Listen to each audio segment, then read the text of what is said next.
Welcome back to the Live, Build, Change Morning Mindset edition of the podcast. You can find out more about what this whole Live, Build, Change is about at livebuildchange.com.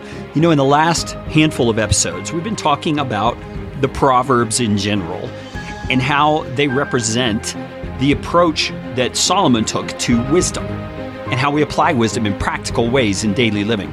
And we discussed how a proverb, the very nature of it, is that it is general. It is a general guideline, a general saying that is helpful in most situations in life.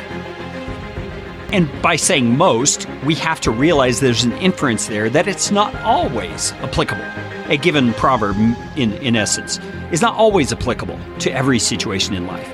It's because it's general in nature. It doesn't speak to the specifics of a particular situation. But the reason I bring that up is because I want to look at Proverbs chapter 6, at a passage that's often used to talk about the issue of debt. And it's a powerful warning. It really is, from the perspective of wisdom.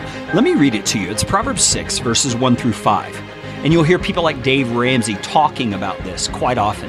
It says, "My son, if you have put up security for your neighbor, if you have shaken hands in pledge for a stranger, you have been trapped by what you said, ensnared by the words of your mouth.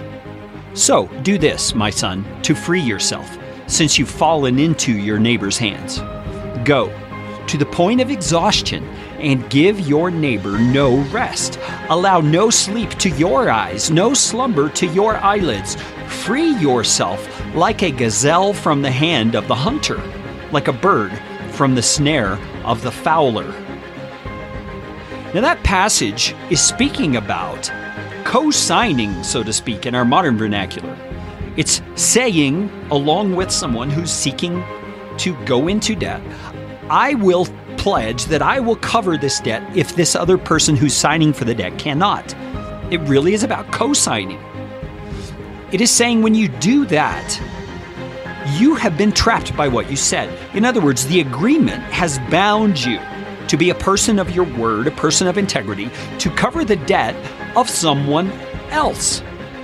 Not your own debt, someone else's debt. That's what this is talking about. And it's saying if you have done that, the wise thing to do is to free yourself. And he goes through all kinds of explanations, extreme ones, to say how important it is that you get out of that situation. You should allow no sleep to your eyes. You should go to the point of exhaustion. You should do everything you can to free yourself.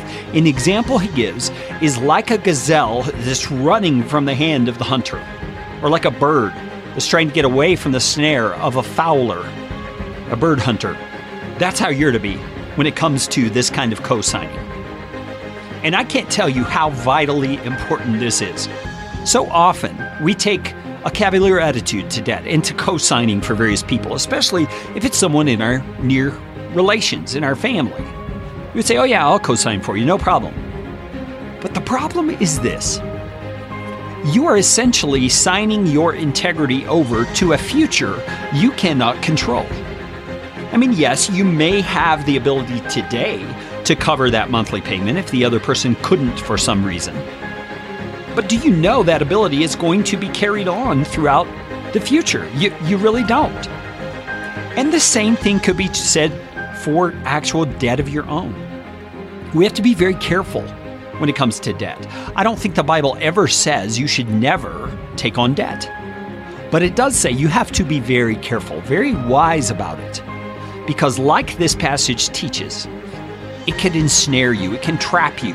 And because you are not in control of the future, you could be signing yourself up for a lot of heartache, especially if the person you're co-signing for turns out not to be very trustworthy. This is an example of the kind of wisdom that the Proverbs give. You may find circumstances where it doesn't exactly apply because the circumstances are different, but you have to be very careful when assessing that. Get counsel. Let's talk again tomorrow on the Morning Mindset as we continue in Proverbs chapter 6.